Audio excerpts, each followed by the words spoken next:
Hello, podcast listeners. I'm Barbara Morgan, and you're listening to Austin Film Festival's On Story podcast. Writers and comedians Katie Dippold, Liz Meriwether, and SNL veteran Paula Pell sat down with moderator Paul Feig during the Austin Film Festival to talk about writing all things funny. These leading women prove that comedy is anything but a man's game. Actress, comedian, and screenwriter Katie Dippold wrote for NBC's hit comedy series Parks and Recreation, as well as the comedy films The Heat, starring Sandra Bullock and Melissa McCarthy, and the 2016 Ghostbusters reboot. Liz Meriwether is a writer, producer, and television showrunner known for creating the Fox sitcom New Girl, and for writing the romantic comedy film No Strings Attached. She also created the ABC sitcoms Bless This Mess, and most recently, Single Parents. Paula Pell got her start working in the writer's room at Saturday Night Live in 1995, where she wrote for nearly 20 years, before also working as a writer and producer for 30 Rock. You may recognize her for her cameos as Paula, Pete Hornberger's wife, or as Parks and Rec's Tammy Zero, Ron Swanson's mother, and a very skilled drinker. She performed in the 2015 Oscar-winning Birdman and Anchorman 2. Her body of work also includes writing credits on Bridesmaids, This Is 40, and The Heat, as well as the Tina Fey and Amy Poehler comedy Sisters. Clips of Bridesmaids courtesy of Universal City Studios, LLC. Clips of The Heat courtesy of 20th Century Fox Film Corporation. This is a pedestrian question, but it's always inspiring for people starting out. How did each one of you get your start in the business? For me, I started doing like improv and sketch in college, and then I joined Upright Citizens Brigade in New York, and then I was doing shows there all the time. And then I auditioned to be on Mad TV. Then I'd end up being hired as a writer because the performing skill set was not something you would have wanted on the show. It was too good. I was a theater young girl, always doing theater, and I got my theater degree in college, and I was an actor after college. I worked at the theme parks in Orlando. I sang at Disney World and worked at their nighttime stuff so we could be very baudy at the nightclubs and stuff. And I worked in all that, and then I started doing sketch comedy moments in my friends in Orlando that had an improv group. I didn't do improv, but I would go there and have written characters that I would do on nights. They did like sketches. And then they did a pilot that ended up getting to SNL when they were selling the pilot. And I was in that pilot, and they called me and asked me to come have a meeting with Lauren. And that was in 95 when they hired almost all new people. So they were looking for one more female writer. I told them not to hire me because I didn't believe I was a writer, even though I had written my whole life. But I thought it was just going to be all Harvard guys and me sitting on the end going, "How are your kids?" And Liz? You guys are so funny. I'm like losing my mind. I'm having so much fun. I was a playwright, so I came through the theater and then wrote a pilot called Sluts about some life experiences that I had. Really loving, tender life experiences. Would you start with like the characters first or the story first? Because I've done both. I find that if I go with the characters first, sometimes it's a stronger thing, but then it's harder when you have that idea. You go, this is a great log line. I think those are the hardest things to write for some reason. Totally. It's like you finding that character that's like the driver. Like it's like, yes. like what's the key to the ignition, and then I don't know, car. I don't know that much about cars. Don't look at me. She's like the crank on the outside of a car. The pilot light, where you put that's it. By the gas, you put the match in, right? I like the idea of you looking into your gas tank with a pilot light. But yeah, I do. It's like that one character. It's one character. I mean, you have an idea in your head, like, okay, this world is interesting to me. But then when you find the voice of the person inside that world, that's what kind of pushes you forward, I think, in a car. I think a lot of people underestimate the importance of knowing at least a character, because if you know the character, and if you don't know the character and you're trying to write it from the outside in, you don't know how they'd react to things. So if you have the plot and you go, okay, the character is going to rob a bank, and you're like, every one of you would react differently to robbing a bank, wildly differently. So if you know what kind of person are they, a chicken Are they entitled? Are they arrogant? Like all those things. Then you can start writing dialogue. And then, but I struggle a lot still with long form movie story. It's just not my muscle that I've developed over the years. Well, that's why I think a lot of movies are event driven. Mm-hmm. They're events driven and then that's why you always have these characters kind of laid on top. I mean, how much do you find you have to find yourself in your characters, but especially the main character? Yeah, I think that's important. Even if there's like a villain, like you still should be able to see why they are that way, and like what is it like that you would relate to that makes them so angry. I think that's important with all the characters. Yeah. I think with TV too. I mean, working on this show for 6 years, and I think you have to have some personal connection to your characters in TV because you have to make over 100 stories about these characters. And so if you're writing outside of yourself, you're just going to run out of stuff to write about. So, I mean, personally, I have always sort of written a version of myself, I guess, in different worlds, but just in any given day of what kind of, I had a bad day, this is what happened, and then you start playing it out. One other thing real quick I will say that I find very hard in comedy is finding a take that's original, and for all those years of doing SNL, like you'd go there on Monday to pitch an idea, and sometimes you just thought because something specifically happened to you when you were young or something that you just saw in a diner and you're like, oh good, because this is something I didn't hear anywhere, it's not anything that's like anything. And then you go in and pitch it. And then because that show's been on for 41 years, somebody comes up later and goes, they did that in 84, and you're just like, farts. And you get so crazy because that is, I think everyone's wish is to do something that feels fresh. And people go, oh, I've never seen that. Those are the things that seem to do well, but also just people laugh harder when they see something that surprises them they've never seen. But I think it's almost like honesty always leads you to freshness. It's like the more you're honest with yourself and your characters, the more you're just going to end up with something original because, each person here is very different and each, and nobody's made a movie about you unless, I don't know, maybe they have. But do you know what I mean? Like, I think that actually being really honest about your characters will lead you to being original. I don't know if it'll lead you to being I would write a lot fun. about my relatives because I had really funny relatives. And so I would make a character somewhat like my grandma or somewhat like, and that always helped because you go, no one else has that specific grandma, I feel like they also never notice who they are who the character is. Like, I think they would be like, oh, who's that crazy person, And I'm the hero, right? No one ever quite sees themselves how you see them. I am always fascinated by, do you build a story out from a specific character?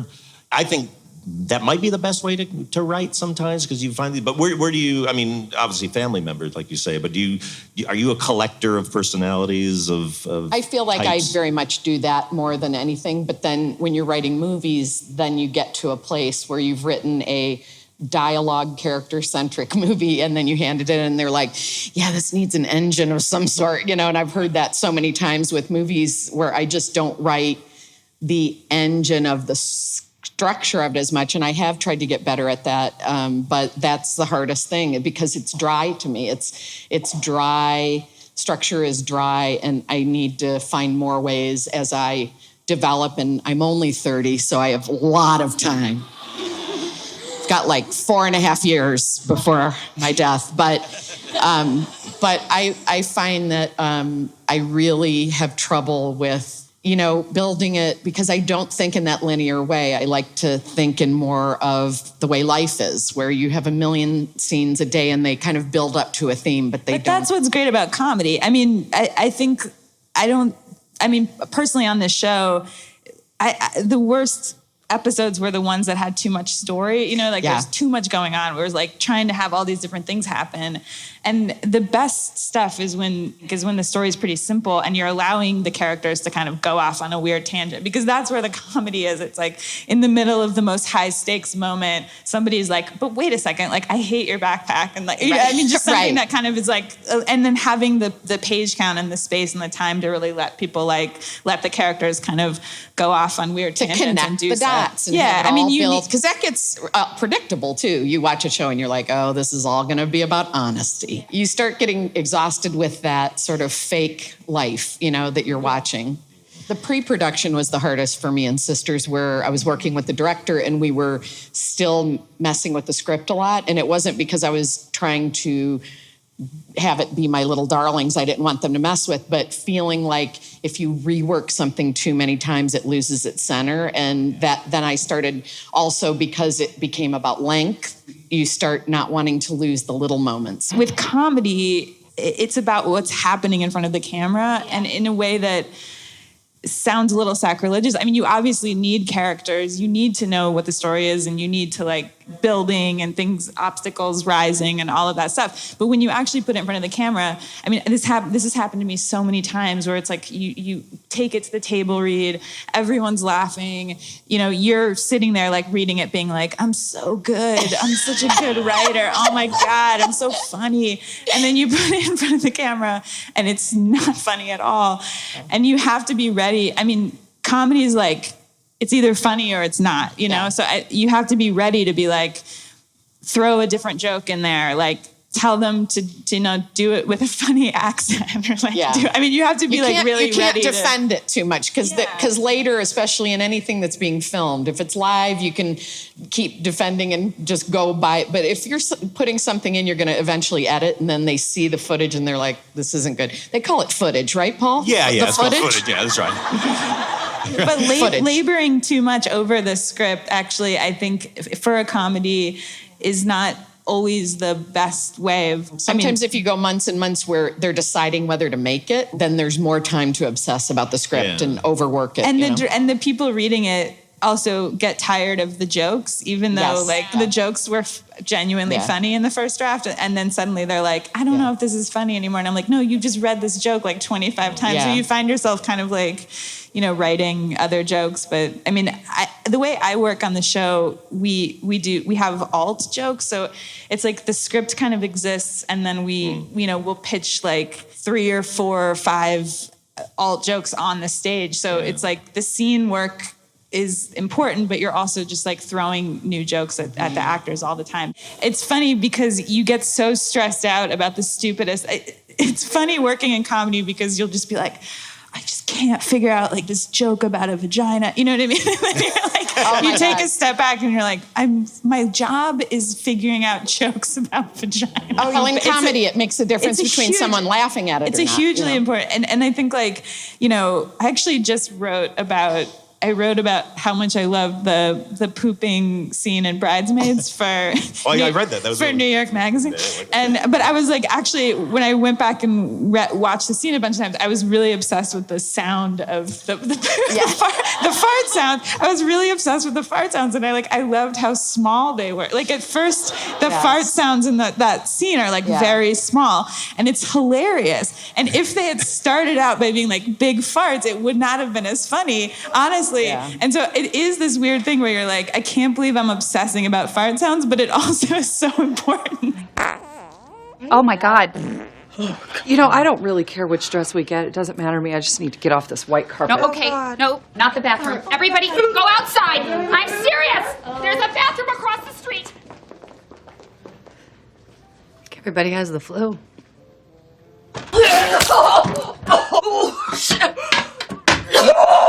I need the toilet! I need the toilet! Oh, God, I need the toilet! No. No, Megan. No! No! Look away! Megan, no! Look away! Oh! And it's one of the hardest things to find the perfect fart sound. We will sit for days. We will test it with audiences. And that was a big thing on Bridesmaids, actually, with our big debate was when Megan gets on the sink, should there be a sound? If you notice, there's no sound. There's no sound. Yeah, so you have to restrain. That's interesting. Yeah, I noticed that. Yes, must be classy when you're farting it up. Less is more in toilet sounds. in that moment, you wanted to focus on the story too. I did, really. Yeah. Of her. what she's thinking, what's in her head. The line, look away. Yeah, look away. It's one of the funniest things. No. Go back and watch that whole sequence. You can watch Look Away 50 times, and you can watch Maya in the wedding dress slowly go to the ground and know that she's in the street. But just honestly, the way it was structured, that whole sequence, the way it was structured. I mean, if it just, because it's hard to take comedy seriously. I mean, you feel silly, but kind of going back and looking at the way that was structured and where the cuts are and what, whenever things get really crazy in the bathroom, it just hard cuts to the very quiet Kristen Wiig, Rose Byrne, standoff. And it's really masterfully kind of constructed. It illustrates something that we deal with in comedy all the time, which is how much of a dramatic underpinning does the funny have to have? Right, because, that came from just going it's not so much that they're going to be farting and all over the place. It's going to be that, what do you do when something is going horrendously wrong, and how does everybody pretend it's not happening? Yeah. And how to keep your dignity. And how much do you kind of work that into just the dramatic core of everything you write? Well, I never heard of... Before because I came from the theater, so I'd never heard the word set piece. And it was really interesting. You start to work in comedy and screenwriting, and someone will inevitably say set piece to you. And it's 90 times in a meeting. This movie needs more set pieces. And there probably many of you know what a set piece is, but it's a scene where something big happens, sort of. Yeah. Use Bridesmaids, the airplane scene. It's the big scene that what's the water cooler scene they used to call it? What will it be talking about when they tell their friends? Yeah. And so the trailer moments, the big. But it's a thing that builds. So it's the airplane scene in Bridesmaids or the pooping scene. It's a sequence that kind of builds comedically to a comedic climax.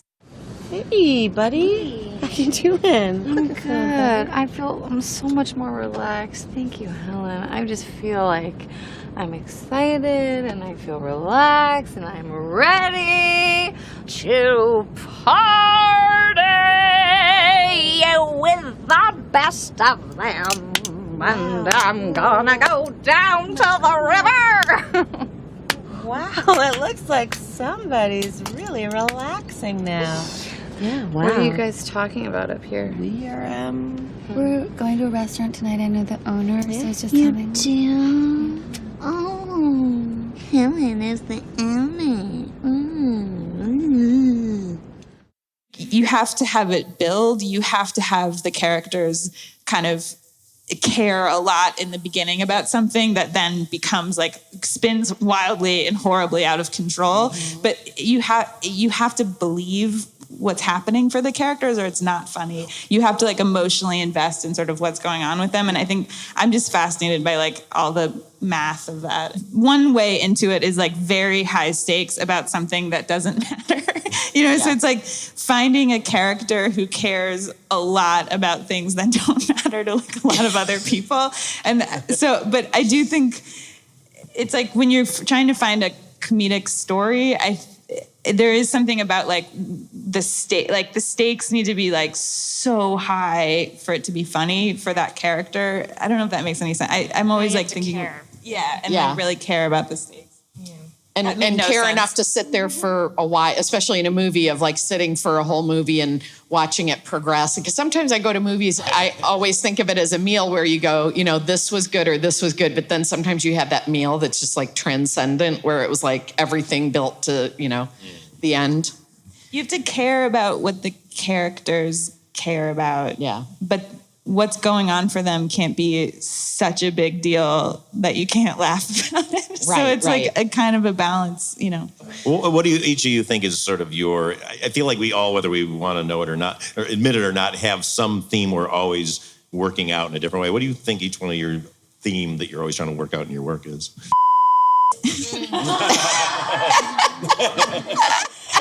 There you have it.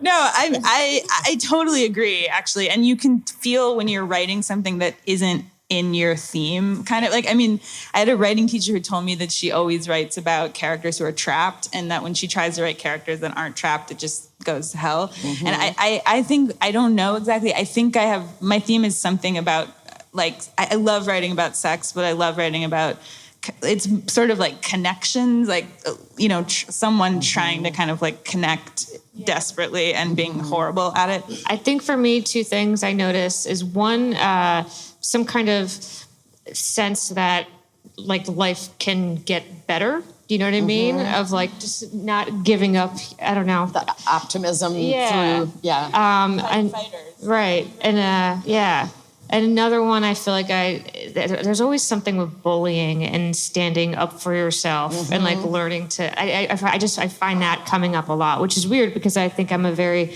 aggressive, intimidating person. Well, yeah. So it's weird that that's something that comes up. Well, you write about female friendship so wonderful. I mean, I feel like, The Heat, it's like that scene in the bathroom. I mean, where the Spanx. I mean, I really so like. That was Sandra Bullock's idea, I think, the Spanx. Spanx, yeah, she pitched that, yeah. So funny. Okay, I look like I've been attacked. That's not my fault. Well, it's my fault? Let me even out the bottom. Okay, would you just stop carving on my clothes? I'm making shorts. Everybody likes shorts. Oh, my word. Jesus, hold still. Oh, please, just... Well, hey. That feels awkward, weird. Just don't touch that area. Well, don't duck down. You're gonna suck my hand up there. Stop pulling my pants off. Jesus. What? What are those? What are those? Stop it. They're my Spanx. They hold everything together. Why? What's gonna come popping out? Paula, what's your thing? Mine What is are you chasing in definitely life? more like, it's like codependency and one theme that I just keep coming back to, and I just keep going, God, I can't write another thing about this because I just keep, is just is having anger, but being unable to, having opinions, not even just anger, just having opinions and not being able to really clearly express them. And I'm finally at 53 being able to clearly express them. But for years, I would do either the swing of being like super nice or being just like having a day where I have like what I call a personality hangover later, where I'm like, why did I get so intense about that? Why did I get so mad about that, about a shoe? No, just kidding. But, I said this earlier in a panel this morning, is my grandma used to make me laugh so hard because she was this tiny little Midwestern lady, and all my ladies in my family were Midwestern in Illinois. And they would be like, my grandma would go, oh, is this soup ever good? Oh my God, and how?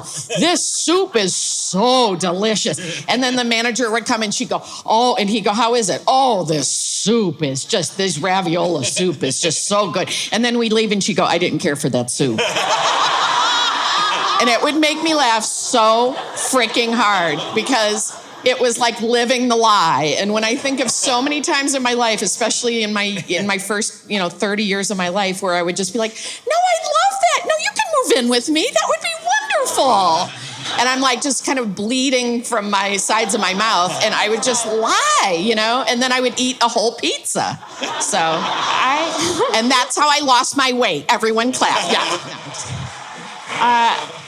I call it the cork in your rage hole. Food is a cork in your rage hole. That is, I think, such a struggle for me too, and that's like I'm constantly trying to learn, especially if I'm going to be in charge of something. Just being able to just say that you don't like something, or don't like want something to happen. I had a person say that they were coming to LA and they wanted to stay at my place, and so rather than saying no, I painted my living room, like just to have the excuse that there were. And I actually painted the living room, like 'cause I could not fucking handle just saying, oh, it's not a good time. But I think that's why women are so funny. Like women are such funny characters because we're so bad at like telling people what we want, and we're so bad at. And I do think it's half and half of it being our own fear and our own sabotaging that, but also half of it is that we're kind of coming into our own creatively in some of these realms that were mostly male. I mean, for the many first years of my life at SNL, there were only 3 women writers and many men.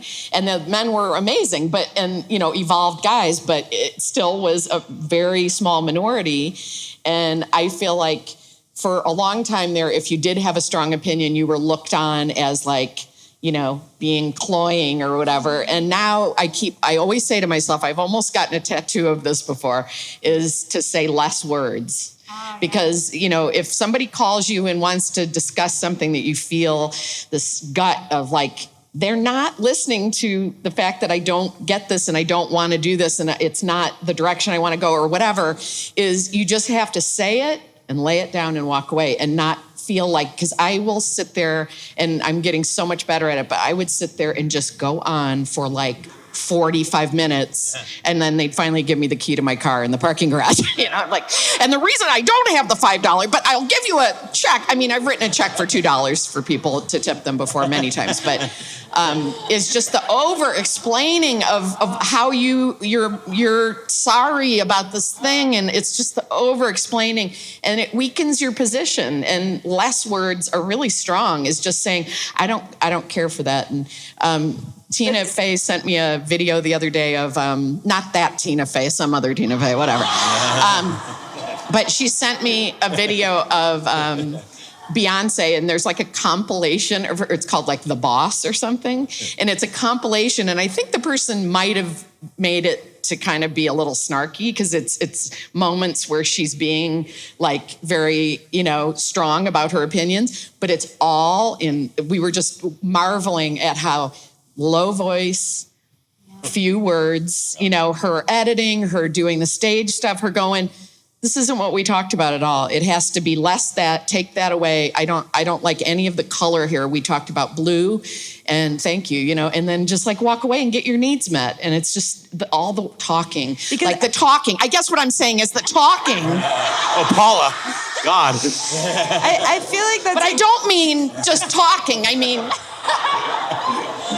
Yeah. What do you think the challenges are today as women in the industry that you face? There are none. It's all great. Yay. Everything's great. We solved it. It's absolutely stunning how many scripts I've gotten with rewrites where, and if they do say, yeah, we just really want to, beef up the women's characters. And I'm like, oh, I'm going to beef up the whole thing because, it's not just the women's characters that need help, but in their head, that's what needs help, And it's always like, can you make this lady character funnier?